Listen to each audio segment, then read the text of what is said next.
I mean, this counts best as 1, 2, 3, 4, 5 waves up. That's your first wave. And then we have a 1, 2, 3. There's W, 1, 2, 3, X, 1, 2, 3, Y. So a pretty complex and complicated second wave that takes you to the 76.4% retrace of this first wave higher.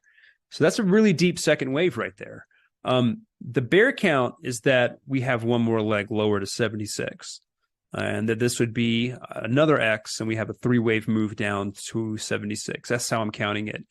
But what fascinates me is the bull count. It seems to be kind of what this count is suggesting is something completely different than the markets are showing. I don't know what that means.